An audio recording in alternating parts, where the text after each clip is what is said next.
Hello, ladies and gentlemen. So now we're going to do this problem, okay? And that is, we're going to use completing the square to solve this equation. Now, as you will see, we're going to first do the completing the square in this example, as we have done in the previous examples, basically in the identical way. But because of the way this example is, we're also going to look at this from a different perspective, and that's going to allow us to broaden the idea of completing the square, okay? And so therefore what I want to do, so when you guys see that, you guys are going to see a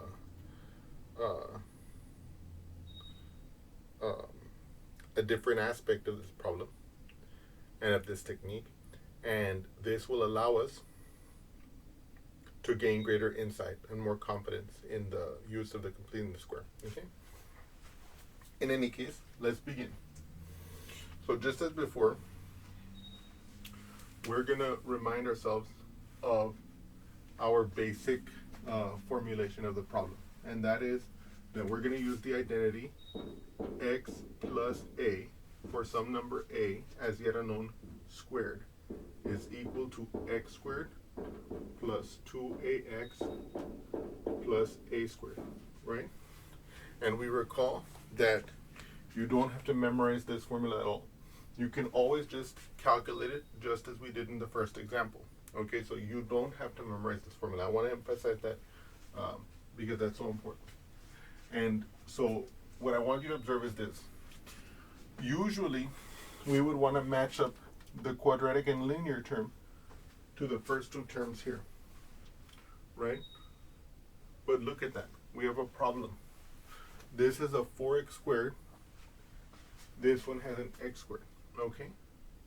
So we're actually going to address this we can actually address this in several ways.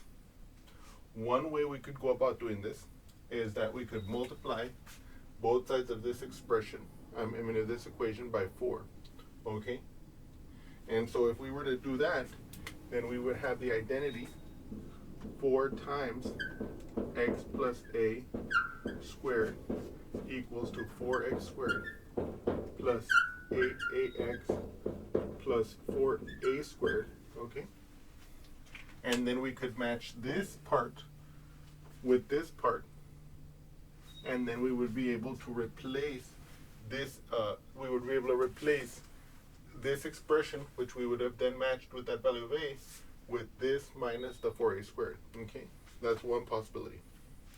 Another possibility is that we can factor out the 4 from this one, from this expression on the left-hand side, and that will give us an expression over here that's in terms of just x squared. So in other words, I could factor out the 4 from here, and I would get x squared minus, what times 4 gives me negative 3? 3/4. What times 4 gives me 8? Plus 2. Okay. So in other words, option 2 is, look at this part in the parentheses. This exactly matches this for some value of a, which we can determine, right? And the third option, and this is another possibility, is that we could say, aha, the 4 here in the front is 2 squared. So if I'm thinking in my brain about squaring something, I can ask myself, okay, what is 2x plus, let's say, some number b that we don't know, squared? Well, I can FOIL that out. That would be exactly 2x plus b times 2x plus b, right? And so here, how does this work out? Well, I know that 2x times 2x will give me 4x squared. I know 2x times b will be plus 2bx. I know that this b times this 2x will also be plus 2bx again. And I know that b times b will be plus b squared. combining these like terms in the middle, I get 4x squared plus 4bx plus b squared. Okay? Okay? And so so what we have here is the possibility of 3 different ways of approaching this problem. And so for your benefit, I'm going to show you each of these, and I'm going to show you that they give us the same result. Okay, so let me just recap what we just did. What we just did is we reminded ourselves of the original formulation. We usually use this identity to rewrite the sum of the quadratic term, the square term, which is this one, and the linear term in terms of this square expression minus the a squared. Okay, but we saw that here that is not possible directly because of the coefficient of 4 in the front. So we suggested the possibility that we could modify this identity into this identity by multiplying the whole expression by 4 and then matching this part with the first 2 terms as we normally do, and then using that to express this pair of terms, or this first 2 terms of the algebraic expression on the left, in terms of this and this. Okay? And then finally we realized that we don't have to think that way. We can also think, since this 4 is a square, right, 2 times 2, we can see, aha, if I were to make a factor like 2x plus b and I were to square it, right, I would end up with a 4x squared in the front. And then, I don't know what b is, but because I can FOIL this out using algebra, I can get an expression, and I can then match this part to this part, and then I'll be able to come up with an expression in this that will allow us to replace this part of the expression with an expression in this and the b squared. Okay, and so without further ado, I'm gonna pursue. Let me see here. I'm gonna pursue the strategy of using this identity first, having factored out the 4. Okay, that'll be our first technique. The second technique we're going to do is we're going to use this identity here, which we got by multiplying this identity by 4. And then our third approach will be to use this identity that we got through that other thought process that we had. Okay, so let's begin.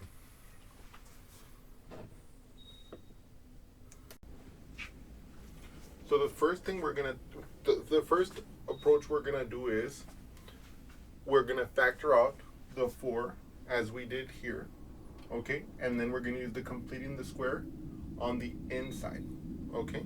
That's the approach we're gonna take the first time around. So, and you can always do this. Whenever you have a quadratic equation like this, you can always pull out the factor in front of the quadratic term or the square term, so that we can get a quadratic with leading coefficient 1, which will enable us to use this relationship that we've been using, this identity that we've been using to do the completing of the square. So as we pursue it in this manner, we might ask ourselves, okay, I want to match up this with this, okay? And so the only way that's possible is if somehow this 2 times a equals -3/4. Because if that's true, then I will have actually matched this term with this term here, okay? So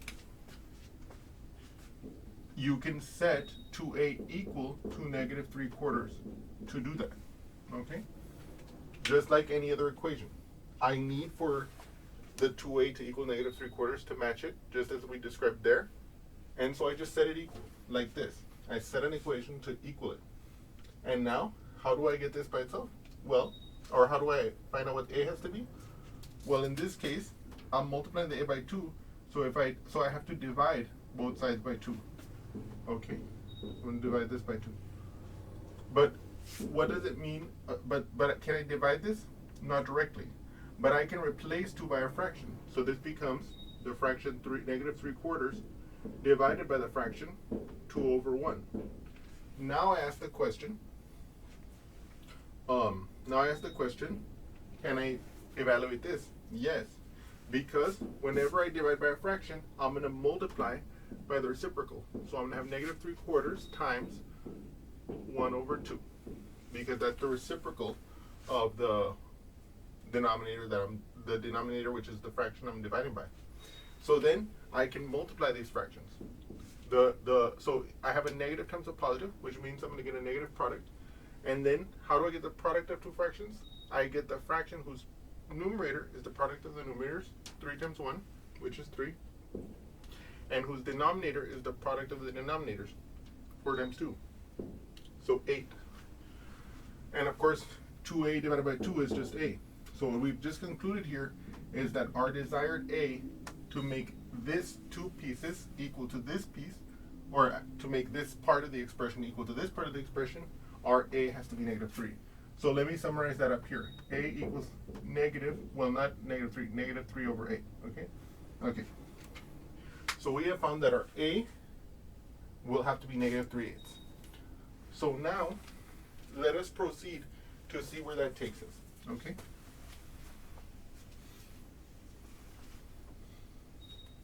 Okay.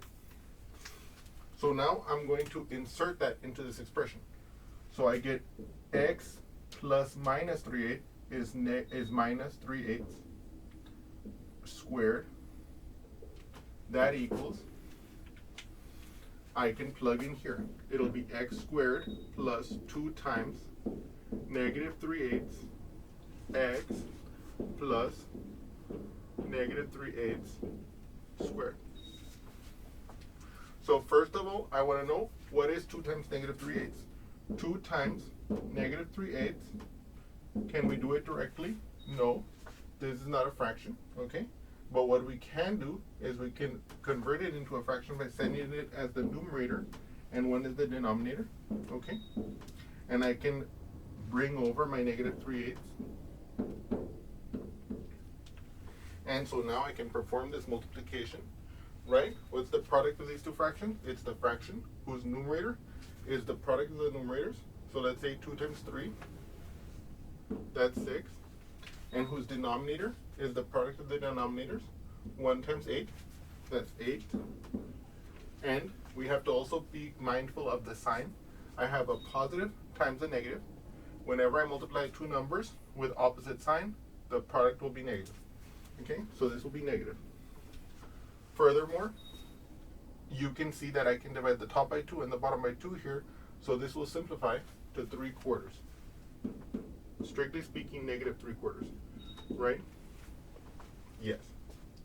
So you can see that I can start rewriting this part as x squared minus 3/4 x plus, okay, what about the negative 3/8 squared?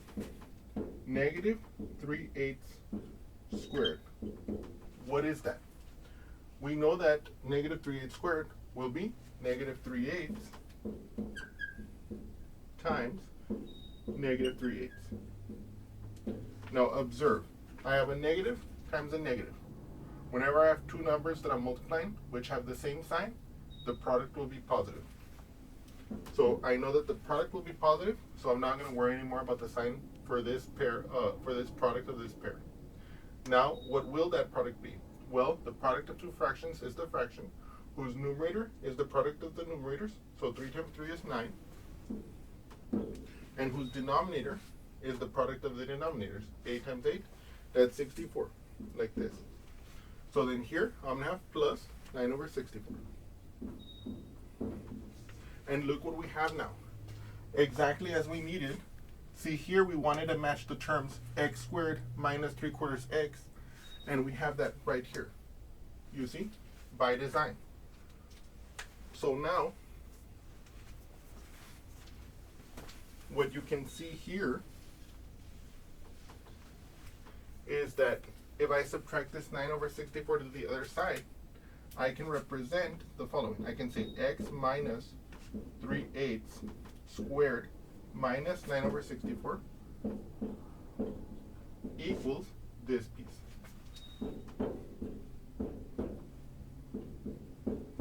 Okay? So look at that here. See, basically I have that this expression is equal to this expression. And so by subtracting this to the other side, like this, so I have this expression minus the 9 over 64, I'm left with just that expression, right? So basically, as you can probably imagine, we are now in the position to replace this expression in the equation over here with the expression on the left-hand side of this. Okay, so let's do that together. So I'm going to bring this down. By the way, I want you to observe, I'm careful not to get rid of that 4. And I want to make a brief point about that right now in a moment. So I'm going to replace this part. So that's going to be x minus 3/8 squared minus 9 over 64. Okay, remember, that replaces just here. So I can't forget my plus 2 here. Okay? Then I close my bracket. This bracket representing everything that's inside here now. And then I bring down my equal 0. Okay? And so now what we have to do is we have to figure out what is this. Okay? So I'm going to do that over here. The question is, what is negative 9 over 64 plus 2? So the question that first comes to our mind is, can we do this addition as is? No, we can't. Why? They don't have the same denominator. Can we fix that? Yes. So what we can do is we can rewrite the 2 as a fraction whose numerator is 2 and whose denominator is 1. So it's going to be negative 9 over 64 plus 2 over 1. And we recall that we're going to have to multiply this fraction by something in order to get the two denominators to equal each other so that we can effectuate the addition. In this case, we can ask ourselves what we can ask ourselves what would be a good denominator for them to share. And of course, you can tell that the best denominator for them to share in this case would be 64, because this fraction has denominator 64 already. And this one, if I multiply 1 times 64, I can make the fraction that will be the product of these two fractions have denominator 64. So I'm going to multiply it by 64 over 64. Okay? So now that's going to give us the following situation. Negative 9 over 64 plus, now 2 times 64 is 128. We can see that like this. Let's do it together. 2 times 4 is 8. 2 times 6 is 12. Okay? So it'll be 128 over 64. And so then I have negative 9 plus 128. Okay? So you can essentially see that that will give us 119. Okay? So this will give us 119 over 64. Okay? And if you wanted to know why, the way you can see it is as follows. When you're going to add two numbers of opposite sign, which we are having here, we have a negative plus a positive. What you do is you subtract the absolute values of the numbers. In this case, let's say 128 minus 9, and you keep the sign of the term with the bigger absolute value. In this case, the absolute value of the first fraction here is 9 over 64. The absolute value of this term is 128 over 64. In terms of the absolute value, this one is bigger. And so therefore, since this one has a positive sign, the result of this addition will be positive. And to get the value, the 119 over 64, we would take the absolute value of this one, which is 128 over 64. We would take the absolute value of this one, which is 9 over 64, and we would subtract them. Okay? And that'll give us 119 over 64. And so with this calculation, we can see, I can rewrite this as 4 times, let's say, x minus 3 over 8 squared plus 119 over 64, okay, equals 0. Okay. Now I want to make an important point. Let me see, where's my thing? Oh, yes.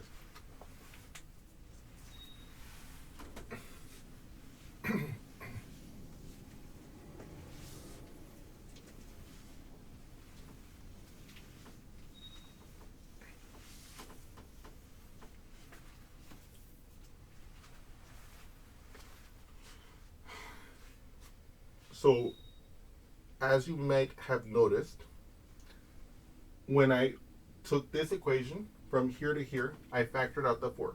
When I went from here to here, I used the identity that we've been using for completing the square to rewrite this, the square and linear term in this manner, which we know is going to help us solve the equation, right?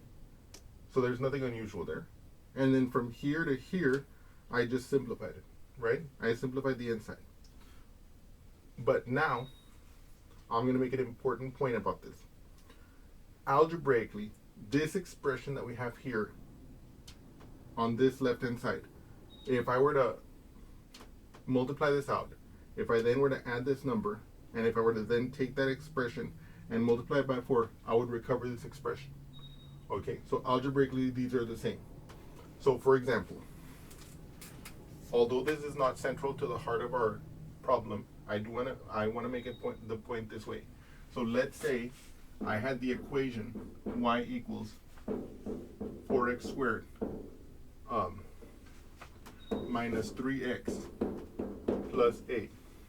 And let's say that I was interested in taking this quadratic, okay, from this form, which I believe in our case we're labeling the standard form, and I wanted to rewrite it in vertex form.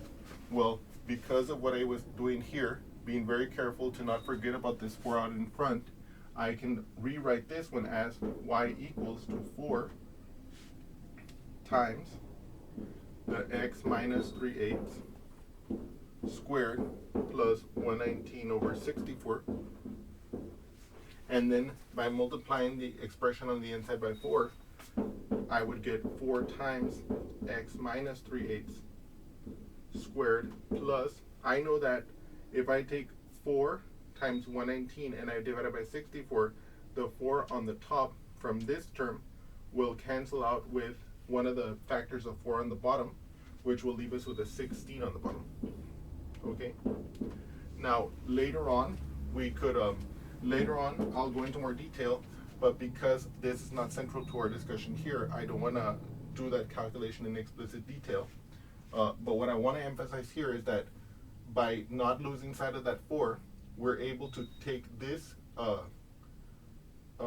equation of a parabola in standard form into the equation of the parabola in vertex form, where we could identify the vertex of the parabola, and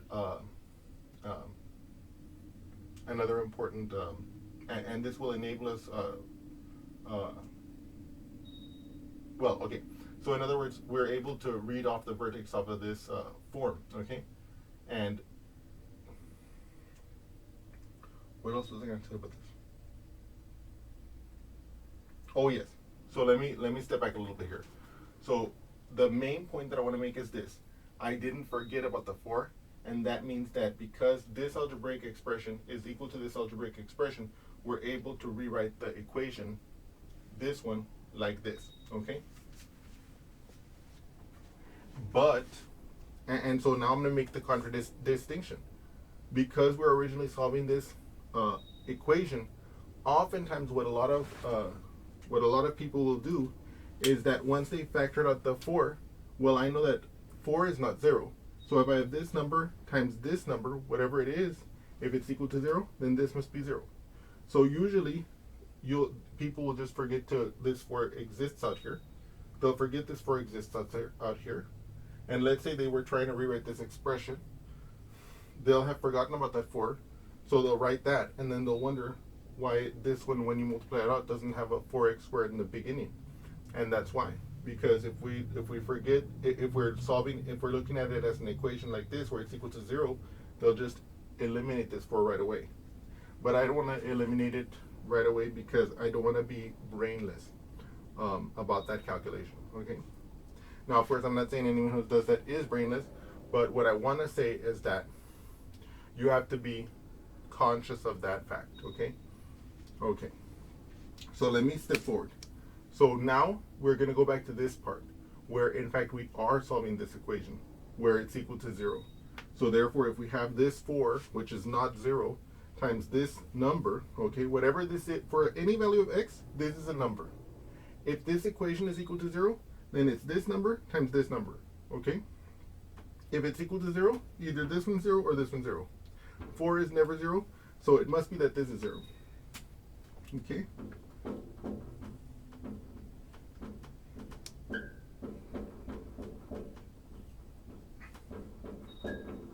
So I can say that this is true. So in other words, what I want you to notice is this. I want you to notice the key thing from our little brief segue over there was the following.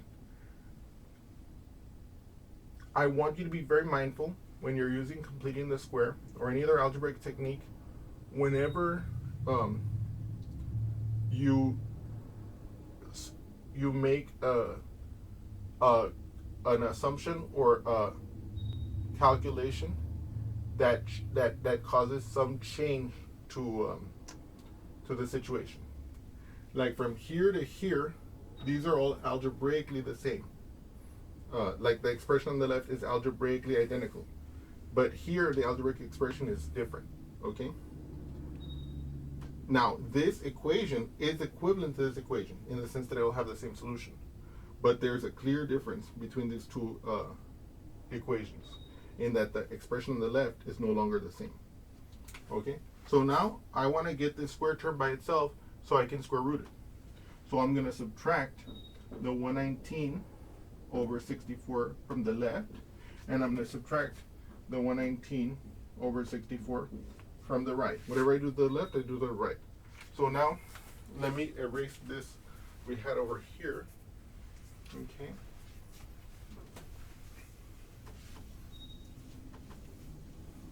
And we're going to get x minus 3/8 squared, okay, equals negative 119 over 64. I'm going to square root both sides. So on the left-hand side, I'm going to be left with x minus 3/8. Why are we square rooting? Because square rooting is the opposite of squaring. So when I square root the left-hand side, the square goes away. So I'm left with just the inside. Equals, we recall when we square root, we affix our plus minus, and then we take the square root. Negative 119 over 64. I'm taking the square root of a negative number. We recall, sorry about that.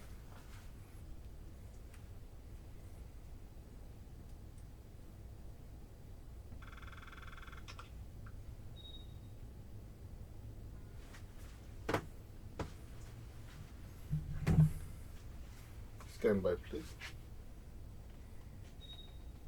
Okay, good. Looks better. I apologize about that. Look at this. We're taking the square root of a negative. What does that mean? That means that we can pull out a factor of I, like this. So it'll be I, and now it'll be the square root of 119 over 64. Now remember, now we have a fraction on the inside of the square root where it's a positive number divided by a positive number. And so what that allows us to do is replace it with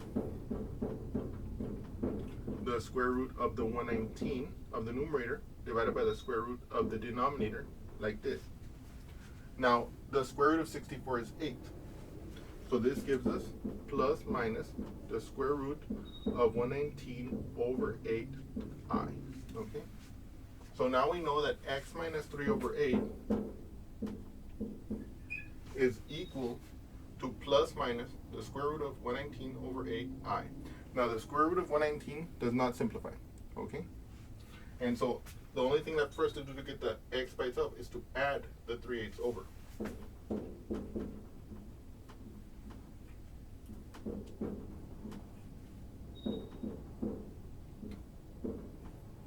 Like this, okay? And so finally, we can get the two solutions. we could express the solutions like this, or we could express it in the, or I want you guys to be comfortable with both forms. We can write our solution like this, right? Or we can be mindful of the fact that this is a shorthand and that it expresses the fact that the two solutions are x equals to 3/8 plus square root of 119 over 8i, and x equals to 3/8 minus square root of 119 over 8i. Okay? I want you to be mindful of this. This is a shorthand for that, but they both mean the same thing. Okay? And so this is completing the square on this expression by factoring out the leading coefficient from the whole expression on the left, using the completing the square identity that we always use to rewrite the square and linear term, as we did here, simplifying algebraically. Now notice, and again, remembering, this is the key thing I want you to remember about this part, is that from here all the way to here, the algebraic expression on the left-hand side of the equality was identical to the algebraic expression on the left hand of the equality here. And that allowed us, as we saw in the brief segue, to, for example, if we had been rewriting the equation, let's say the equation y equals to the left-hand side, we could have used this expression to, because this expression is algebraically identical to this one, we could have used, we can replace that expression y equals to this as y equals to this, and then basically recover our vertex form, okay? But I wanted you to notice that the switch from here to here was different, because it would have no longer been true y equals this to equal y equals this, because at that point we've divided out by the 4. And although that's justified in solving this equation, because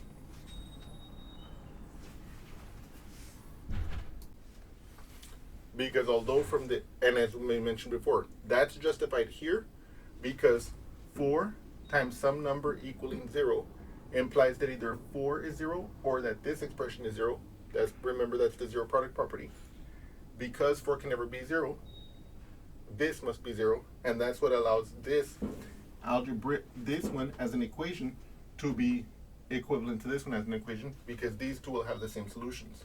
But that the expression on the left-hand side on this equation is different from the equation on the left-hand side in this equation.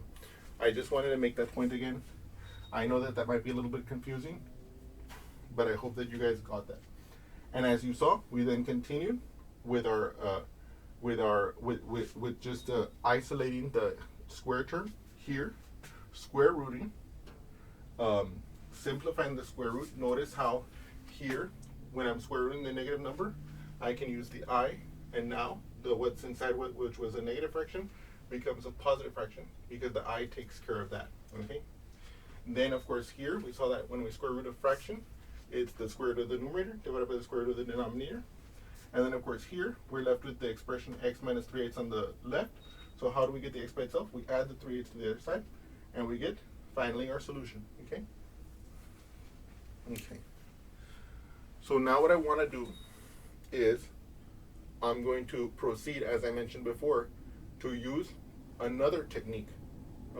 Well, it's completing the square, but we're going to do it the second way. And then, of course, later, we're going to do it the third way. Just so that you can see how... Okay, so let me give you the key little bit of nugget why we're going to do it this way. The reason why I want to show you these two other techniques is I want you to realize the flexibility, okay? Let me be clear what I'm saying. Up to now, whenever we've done a completing by square, we have used the x plus a squared equals x squared plus 2ax plus a squared to rewrite the square and linear term as a single square term, right?